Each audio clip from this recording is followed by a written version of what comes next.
In this video, we are going to walk you through some infographics based on a report titled The Greatest Cover-Up in American History. This report tells the story of how secular elites hid the role played by science in the Holocaust until the 1980s. This cover-up would change the course of our nation. If Americans had learned the central role that science played in the Holocaust during the second half of the 1940s, our nation would probably be very different today. The teaching of evolution in American public schools and universities would have been outlawed. Gains that secularists had made during the late 1800s and early 1900s would have been reversed. The Protestant establishment would have again seized control of the levers of power in our nation. America would likely have experienced a resurgence in Christian faith. We will begin this video with a graphic that explains how three intellectual movements reshaped morality in Western nations with a primary focus on Germany and the United States. So we're basically tracing an ideological collision course that kicks off in the 19th century. It's all about how the West ditched its traditional Judeo-Christian values for a so-called science-based worldview, and in the process, totally changed how it defined right and wrong. First, things got started in Germany with what you could call a theological revolution. You had these academics with a real agenda. They used something called higher criticism to treat the Bible like just another book, all to break the Lutheran Church's grip on society. And the big takeaway here? This ripped away the moral safety net, creating a vacuum that was filled by a secular materialism that, frankly, had no concern for the weak. Second, these ideas didn't just stay in Europe. Between 1870 and 1930, a new American knowledge class, think academics and journalists, imported these German worldviews. They effectively overthrew the Protestant establishment in the U.S., replacing its guidance in public life with materialism. Finally, this all evolved into a kind of scientific morality. Society traded in traditional values for evolutionary ethics, an idea where power and the struggle for existence were the only sources of what's right. This mindset directly fueled the eugenics movement, making the U.S. the world's most eugenic nation by the 1920s and leading to deep collaboration between U.S. and German scientists well before World War II. Ultimately, swapping moral duty for evolutionary ethics sets the stage for a history defined by the survival of the fittest, not the protection of the weak. Sociologist Christian Smith describes a secular takeover of America that gained momentum in the 1870s and lasted until approximately 1930. The final major hurdle for this movement was William Jennings Bryan, who became the arch-enemy of evolution after reading the book Headquarters Nights. It was in this era that he was transformed from a national statesman into a relentless crusader. So we're breaking down this great infographic called From Statesman to Crusader. And it really traces how a single book, something he read during the First World War, completely flipped a switch for Bryan, turning him from a tolerant progressive into America's leading anti-evolution crusader. Okay, first, let's set the scene. You might be surprised, but Bryan wasn't always so against evolution. I mean, back in 1904, his attitude was basically live and let live. He literally said he wouldn't quarrel about it. But then came 1914. He's Secretary of State, and he's getting these absolutely horrific reports about the rape of Belgium and what the German army was doing to thousands of civilians. Second, here's the turning point. And it wasn't about theology, not at first. It was a book called Headquarters Nights, written by a biologist named Vernon Kellogg. And this was a really shocking eyewitness account. Kellogg was right there, and he heard German military leaders using Darwinism, the whole survival of the fittest idea, to justify their brutality. And finally, that was it. That book just completely convinced Bryan that Darwinism wasn't some harmless scientific theory. To him, it was the root cause of the war's horrors. So he launches this massive anti-evolution campaign, which directly leads to anti-evolution laws in 4 states, and it all builds up to that historic Scopes trial in 1925. So when you look at the timeline, you see his crusade wasn't just sparked by theology, but by a deep moral outrage over the atrocities of war. Secular activists recognized the threat that Bryan posed to their worldview. He was a counter-revolutionary of sorts who threatened to turn back decades of progress. As the report that this video is based on states, as a result, the secularists aimed every weapon in their formidable arsenal against him. The chief among these was the wit and literary skill of H.L. Mencken. far from being impartial and unbiased, Mencken and the other journalists who covered the Scopes trial were more akin to combatants than observers. So we're looking at this infographic called The Warning and the Takedown. And what it argues is that the story we all know about the famous 1925 monkey trial is just, well, it's wrong. It wasn't really about science versus religion. It was basically a calculated media hit job on Brian. First up, Brian's real motivation wasn't just anti-science, it was anti-war. You see, World War I changed everything for him. He read a book by an official named Vernon Kellogg that revealed German generals were using survival of the fittest logic to justify slaughtering civilians. So for Brian, this wasn't about a textbook. He believed he was blowing the whistle on a dangerous philosophy. Second, this was a total trial by media. Journalists, led by guys like H.L. Mencken, didn't show up in Dayton to report facts. They came as activists. They were already committed to evolution and came ready to mock Brian, completely ignoring his actual arguments just to paint him as a fool. Get this, most reporters had actually left town before Brian's big testimony, and the defendant, John Scopes, even helped write some of the news reports himself. Court transcripts showed the crowd was actually cheering for Brian, but the biased press just manufactured a story of his defeat. The bottom line is that the popular history of the Scopes trial is a false narrative born from activist reporting that erased Brian's moral warnings to create a convenient story of defeat. History is written by the victors, or in this case, the reporters who stayed behind. So, we have established that William Jennings Bryan launched an anti-evolution campaign that became a real concern for secular activists. This campaign was a counter-revolution against the secular takeover of America. Were it not for the fake news coverage at the Scopes trial, Bryan might well have prevented this takeover and restored power to what Christian Smith has termed the Protestant establishment. Secularists learned a major lesson as a result of this episode. Bryan was propelled to action by his reading of Headquarters Nights. This book exposed the Darwinian roots of German atrocities during the First World War. There would be no such book following World War II that exposed the Darwinian roots of Nazi genocide. It would be decades before academics revealed the role played by science in the Holocaust. Secularists would develop 4 other methods in addition to academic silence to hide the truth. So we're looking at this really fascinating graphic, and it lays out a pretty shocking argument that political fear led to a 40-year academic cover-up of science's role in the Holocaust. Okay, so first, let's go back to the 1920s. You've got this major political figure, William Jennings Bryan, and he's on a huge anti-evolution crusade. He actually manages to link Darwinism to the deaths of 6,000 civilians in World War I. And believe it or not, it was so effective that 4 states actually passed laws banning evolution. Secular thinkers are looking at this and doing some pretty scary math. They're thinking, hold on, if 6,000 deaths led to 4 state bans, what on earth is going to happen to American science if the public connects the 6 million deaths of the Holocaust to it? You can see why they were panicked. And that leads to our final point. This fear apparently sparked a relative silence in the history books that lasted right up until the 1980s. As bioethicist Arthur Caplan put it, academics were quiet because, well, science permeates the Holocaust. This graphic shows a few of the tactics used, like restricting films and using social Darwinism as a firewall to separate real science from the Nazi version. Now, it's really important to know, this graphic shows 3 methods of concealment, but there were actually 5. We're going to break all 5 down in the next graphic.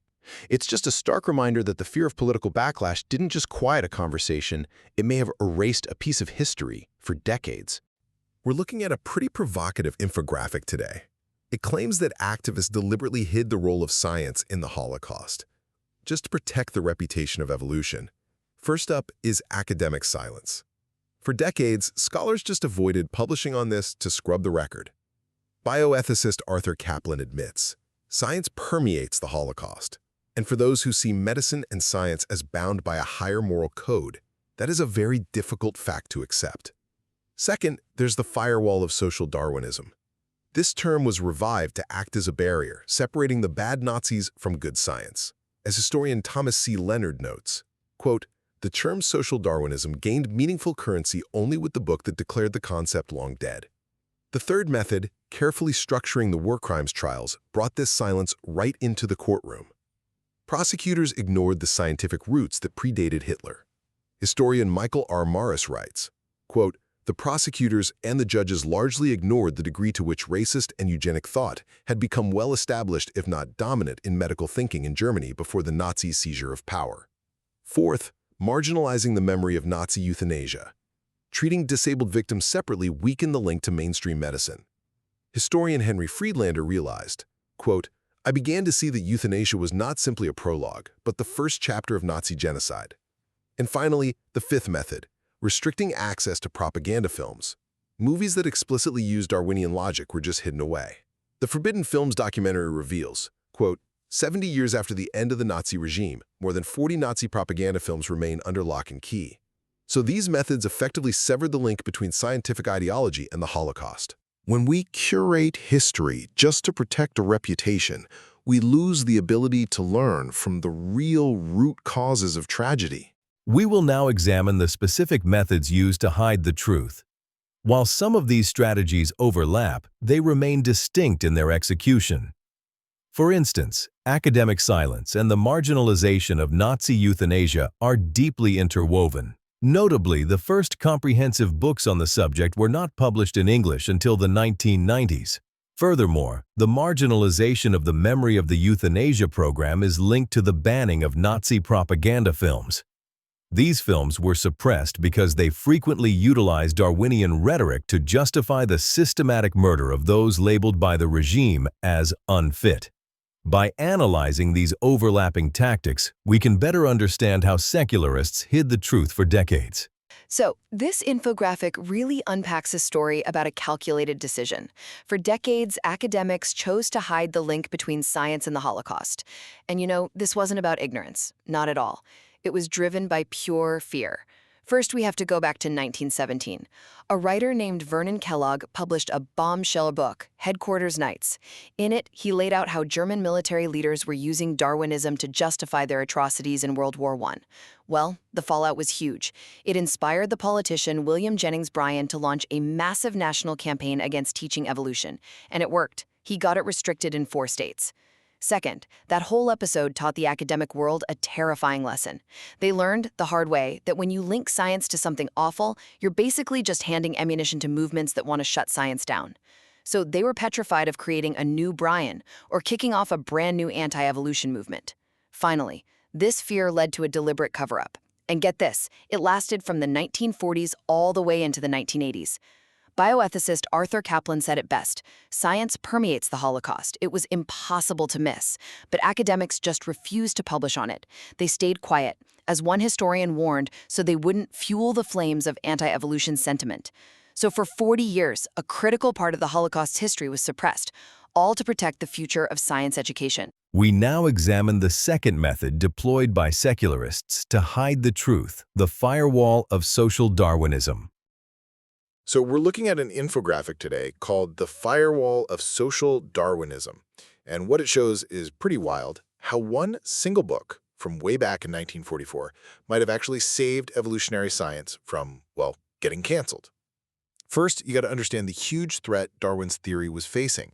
You see, in the early 20th century, German military leaders and then the Nazis were pointing to Darwin to justify mass murder and eugenics.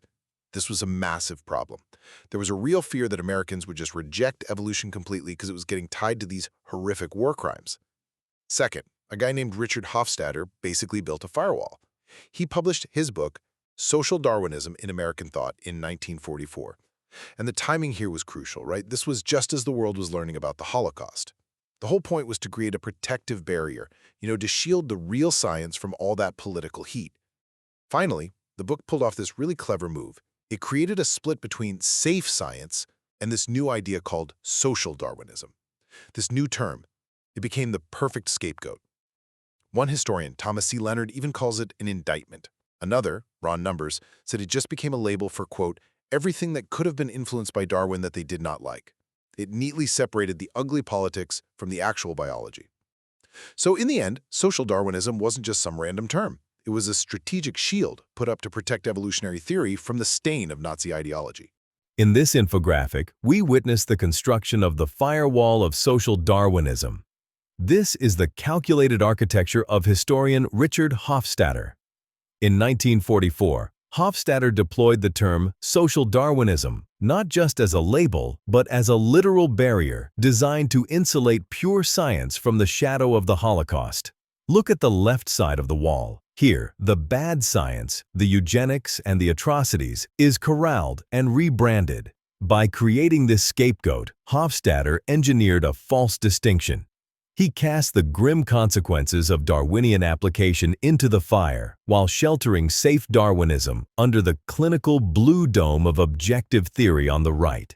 The irony: the term only gained its power after Hofstadter declared it dead. He transformed a neutral description into a permanent indictment, a tool of revisionism that allows us to condemn the social Darwinist while leaving the underlying theory untouched behind the safety of the wall. We now turn to Method 3, the careful structuring of the Nazi war crimes trials to obscure the role of science in the Holocaust. On the left, the Hadamar trial illustrates the jurisdictional veil. You can see the funneling effect. While over 15,000 disabled Germans were murdered at the Hadamar killing center, the American authorities narrowed the scope to only 476 foreign workers. By claiming a lack of jurisdiction over crimes against German citizens, they effectively filtered out the largest evidence of science-driven mass murder. In the center, we face the difficult fact. As the diagram shows, these atrocities weren't just random acts of cruelty. They were the intersection of applied biology and dominant German medical thought. As Arthur Kaplan notes, science permeates the Holocaust, yet this reality was intentionally suppressed. On the right, the Nuremberg doctors' trial cemented the monster's narrative. By tying the atrocities to Nazi politics rather than the medical profession, prosecutors framed the doctors as cranks who polluted science. This strategy, as Michael Maris points out, ignored how deeply eugenic thought had already permeated German thinking before the Nazis even took power. The consequence of this structured silence was the preservation of the materialist worldview. By isolating safe Darwinism from the trial's narrative, secularists avoided a new Brian moment, preventing a public outcry that could have restricted the teaching of evolution in America, much like Bryan's anti-evolution campaign of the 1920s. So what we're looking at here is this visualization of a so-called false wall. It's this barrier that historians apparently built after the war to deliberately separate Nazi euthanasia from the Holocaust. First up, there's the isolation strategy. See, on one side of this wall, you've got the Holocaust, treated as this totally unique standalone event. But by separating it from the earlier euthanasia program, which, targeted the disabled, instructors could just ignore the whole Darwinian origins of genocide thing. It conveniently hides the fact that the Nazis saw their entire movement as just applied biology. Second, it was about protecting the curriculum. So why build the wall in the first place? Well, it was to shield science classes from the kind of anti-evolution backlash you saw back in the 1920s. By hiding the link between Darwinism and the idea of the unfit, science could stay in the classroom, without being tainted by mass murder. And finally, the wall shatters. Historian Henry Friedlander argues that euthanasia wasn't just a prologue. No, it was the first chapter of Nazi genocide. This shows the two events are completely linked by ideology and methods, exposing those Darwinian roots that decided whose life was unworthy. So the infographics point is that this separation was no accident. It was a calculated move to protect evolutionary theory's reputation. Without that wall, the science classroom looks very, very different. Now we examine the fifth and final method, restricting access to hundreds of Nazi propaganda films. This Forbidden Films infographic details a post-war effort to suppress the visual evidence linking Darwinism to Nazi euthanasia. Following the war, over 300 films were banned by the Allies, with over 40 propaganda films remaining restricted even decades later. Many of these films used language associated with Darwinism to promote the murder of those the Nazis labeled as unfit. On the left, we see how the Darwinian narrative was utilized in Nazi cinema. Films like Dasein ohne Leben, 1942, portrayed the care of incurable patients as unnatural and a social burden. By using survival of the fittest rhetoric to label the disabled as unfit, these films transformed Darwinism into a tool for murder. As Michael Burley notes, these films provide a chilling insight into the perverted logic that underpinned mass murder. In the center, the imagery of the censored film strip represents the suppression of the post-war narrative.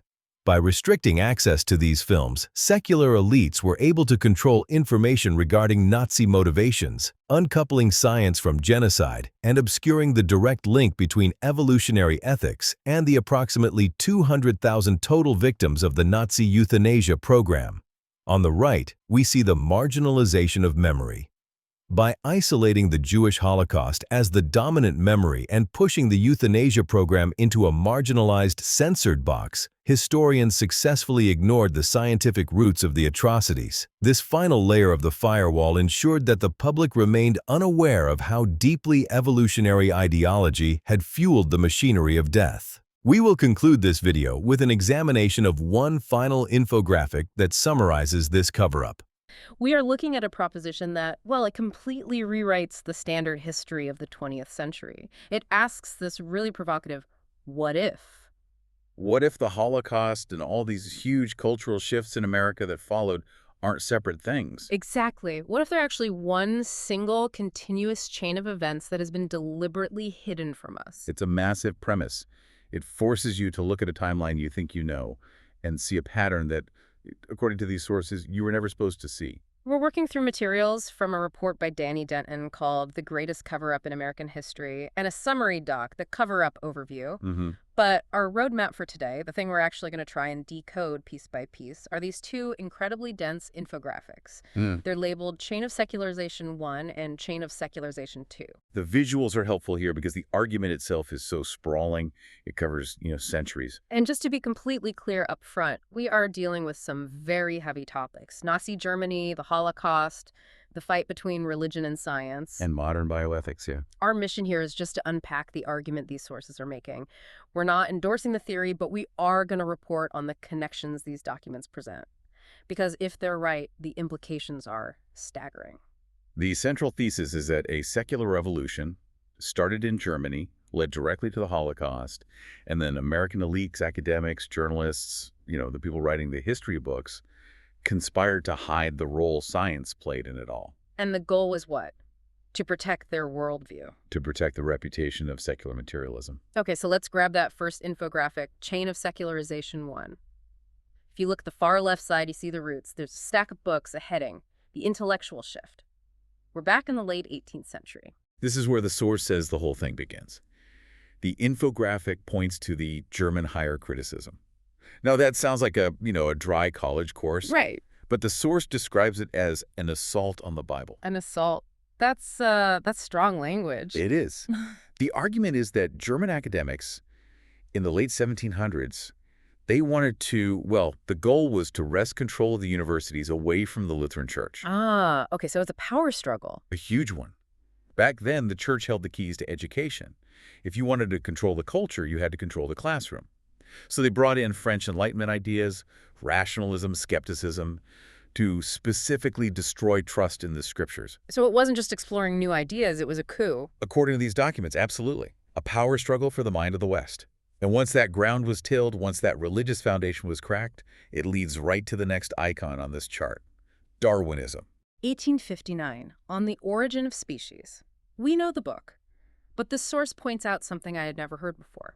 Darwin himself saw Germany as the chief ground where his views would prevail. That's a key detail in the cover-up overview. The idea is because the German higher criticism had already weakened that religious foundation, Germany was the most fertile soil for Darwin's ideas. They'd already, thrown off the moorings. Okay, so you have this huge shift happening in Germany. How does it get to the United States? The infographic has this big arrow pointing across the ocean, transatlantic migration. This is the ideological export. In the late 19th century, if you were a top American scholar, you didn't just go to Harvard or Yale for your grad work. You went to Germany. You went to Germany. You got your PhD from the Masters of the New Science. So they go over there, get their degrees, they imbibe this secular materialism, and then they just bring it home. They import the ideology. The documents point to 1870 as the turning point. That's when the secular revolution really kicks off in America. The overview says this is when activists, these German-trained academics and journalists, started wresting control away from the Protestant establishment. It's like a franchise model. They saw what worked in Germany and just opened up a branch here. But I want to pause on that for a second because the cover-up overview goes really deep into why this shift matters so much. It's not just about who gets tenure. There's a section here, the theological pivot. This is the absolute moral anchor of the whole argument. Without this piece, the rest is just, academic politics. The document draws a really sharp contrast between Christian orthodoxy, specifically Jesus' teachings, and this new secular humanism. And it all comes down to value. The value of the individual. The source points out that Jesus' ministry was focused on broken people, giving sight to the blind, making the lame walk. The argument is that Jesus taught that every single person has inherent value, regardless of their usefulness. God loved the world. Love one another. The source says this love wasn't based on how strong you are or how smart you are. Exactly. You have value because you exist, not because of what you can do. Now, compare that to the source's take on secular humanism. The argument is that when Western nations threw off the moorings of Christian orthodoxy, they lost that specific protection for the weak. Because if you take away the idea that everyone has inherent value from a creator, you have to find a new way to calculate worth. And that usually just defaults to utility. Right. How strong are you? How smart are you? What do you contribute to the state? The source argues that this rejection of the Jesus ethic paved the way for the Holocaust by removing the moral framework that says you cannot touch this person even if they're weak, even if they're broken. That is a chilling thought. It moves it from a theological debate to a matter of life and death. And that takes us to the middle of this first infographic. There's a picture of William Jennings Bryan, and it says, "The Prophet versus the Mockers." Now, I'll be honest. I hear William Jennings Bryan, I just think of the Scopes monkey trial. That's how history has painted him, for sure.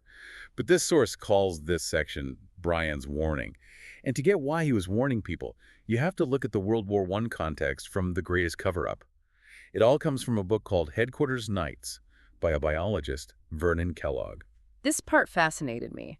Kellogg wasn't a preacher, he was a scientist, but he was embedded with the German High Command during World War I. And he wrote about hearing these German generals explicitly using Darwinian natural selection to justify the rape of Belgium, the elimination of the weak. They didn't see it as evil, they saw it as a biological necessity. The strong must dominate the weak or the species degenerates. Applied biology. That's the phrase the source keeps using. Exactly, and Bryan read this. He saw that German militarism was being fueled by Darwinism. So in the 1920s, he starts warning America. He's basically saying, if we teach this philosophy as absolute truth without a moral check, we are heading for disaster. But the infographic says, elite mockery. Right. Instead of dealing with his warning that ideas have consequences, the establishment just attacked the man. The elites of the West painted him as a fool at the Scopes trial. They made it about science versus superstition. And completely missed his point. The source poses a huge what-if here. If the world had actually listened to Bryan about the dangers of applied biology in the 20s, could the Holocaust have been prevented? Or at least anticipated? Which brings us to the darkest part of the infographic, a broken chain. The text says, the Holocaust is a secular link. This is the moment of truth. It's 1945. The bulldozers of Bergen-Belsen are rolling in. The argument is that, at that moment, the line connecting the German higher criticism, Darwinism, and the death camps should have been blindingly obvious. You had a scientifically advanced nation stripped of its religious morality, applying survival of the fittest to human beings. But instead of a realization, the graphic shows these figures covering their eyes, ears, and mouths. The silence. The cover-up overview argues that journalists and academics feigned ignorance. They asked, how could this happen? How could a civilized nation do this? The author argues they knew exactly how it happened because they had spent 20 years attacking the man Bryan who predicted it. So why cover it up? Is it just embarrassment? Or something deeper? Self-preservation. Yeah. Of their worldview. The source quotes a bioethicist, Arthur Caplan, who said, science permeates the Holocaust. The argument is, if the American public in 1945 truly understood that the Holocaust was, in the Nazis' own minds, a scientific project applied biology, it would have destroyed the credibility of the secular worldview. It would have caused a massive backlash. A huge one. The source suggests it might have sparked a religious revival, maybe even led to outlawing evolution in schools again. The secular elites couldn't risk it, so they had to hide the connection. They had to sever that link. Which transitions us perfectly to the second infographic, Chain of Secularization 2. We're looking at the section, Consequences and Cover-Up from the 1940s on. How do you actually hide a connection that big? You can't burn the history books, but you can rewrite the definitions. The documents call it building a firewall. And this is where the history gets really technical. The source points to 1944 and a book by Richard Hofstadter, Social Darwinism in American Thought. I've heard that term, social Darwinism. We use it all the time to describe, the bad version of survival of the fittest. We do, but the source argues that Hofstadter basically invented that distinction as a rhetorical tool. He separated social Darwinism, the racism, eugenics, Nazis, from safe Darwinism, the pure science. So it's a branding exercise. Oh, that wasn't real science, that was just social Darwinism. Exactly. By blaming social Darwinists, academics could keep the scientific theory itself clean. It let them say, the theory's fine, those guys just misused it. The source also says the Nuremberg trials played a part in this. Yes, specifically the doctor's trial. The argument is the trials were framed to avoid looking at the scientific roots. They focused on the monsters, instead of putting the entire German medical profession on trial, which had largely bought into eugenics. Because if you prosecute the whole profession, you're putting the science itself on trial. And then there's buried history. The source mentions forbidden films. Yeah, Nazi propaganda films that explicitly used Darwinian language to promote euthanasia. They were kept under lock and key for decades. The academic silence meant no one was connecting these dots in the history books for a long, long time. So the cover-up works. The firewall holds. Now let's look at the right side of the second infographic. The timeline moves from the 1940s to the future. What happens because of this cover-up? The source called it acceleration. Because the truth was hidden, America didn't have that moment of reflection and turn back to moral absolutes after the war, that Jesus ethic wasn't restored. Instead, in the 50s and 60s, the move toward a secular nation just accelerated. And then we hit the 1970s. The infographic has a gavel icon. The cover-up overview explicitly identifies the legalization of abortion here as a Holocaust of our own. And this goes right back to that theological pivot we talked about. The loss of inherent value. Yes. The argument is, once you accept the secular view that human value is relative, or based on utility, you open the door to things like abortion. If a fetus doesn't have utility, or if it inconveniences the strong, it can be removed. The source claims this is a direct consequence of the cover-up. If we'd faced where that logic led in 1945, we might not have gone down this road in 1973. And at the very end of the timeline, there's this ominous icon, a DNA strand with a question mark, neo-eugenics. This is the author's prediction. The source warns of a coming neo-eugenics movement. The idea is that the next generation of practitioners won't look like Nazis. They'll distance themselves from all that. Yeah. But the underlying ideology, secular materialism, the idea that we can and should engineer better humans, is the same. The overview has a pretty dark quote about this. Something like this future has the potential to make the Holocaust seem like a footnote. It's a stark warning. The argument is that technology is better. CRISPR, genetic editing. But if that moral framework, that Jesus ethic of inherent value, is still missing, then we're just better equipped to do terrible things. Better tools, but no better morals. So let's recap this whole chain, because it is a lot. It starts with German higher criticism attacking the Bible's authority. Which prepares the ground for Darwinism. American scholars import that secularism. Which leads to the scientific atrocities of the world wars. Which are then covered up by elites, using things like the social Darwinism label to protect their worldview. And that allows the secularization of America to accelerate, leading to abortion and potentially a future of new eugenics. That is the chain the source is present. It paints a picture of a nation at a crossroads. The source suggests we were at one in 1945, took the wrong path because we were blindfolded, and now we're at another one. But this time, without the Protestant establishment to act as any kind of buffer, the cultural landscape is completely different. Precisely. Before we wrap up, there is one final, really provocative thought the source leaves us with. It's about agency. We've talked about academics, journalists, conspiracies. But the cover-up overview asks, was this all just, human preservation of power? It's a fascinating pivot at the end. The author suggests the coordination was so seamless, so massive across centuries and continents that it might be more than just humans conspiring in a room. The source uses phrases like spiritual wickedness or dark spiritual powers. It's asking the reader to consider if there's a spiritual dimension to all this, influencing these huge historical shifts. It forces you to look at these infographics and ask, is this just history or is it a battleground? Whether you agree with the premise or not, looking at those infographics and tracing that line from the 18th century to today, It certainly makes you look at the history books a little differently. It makes you wonder what connections we're missing right now. And what we're being distracted from seeing. Exactly. Thanks for joining us for this important exploration of our nation's hidden history. If you would like to learn more, be sure to check out greatestcoverup.info. There, you can read the full report that this video was based on. As we conclude, we need to acknowledge that this video was made possible by Google Notebook LM. The infographics, as well as portions of the narration, were created by this powerful tool.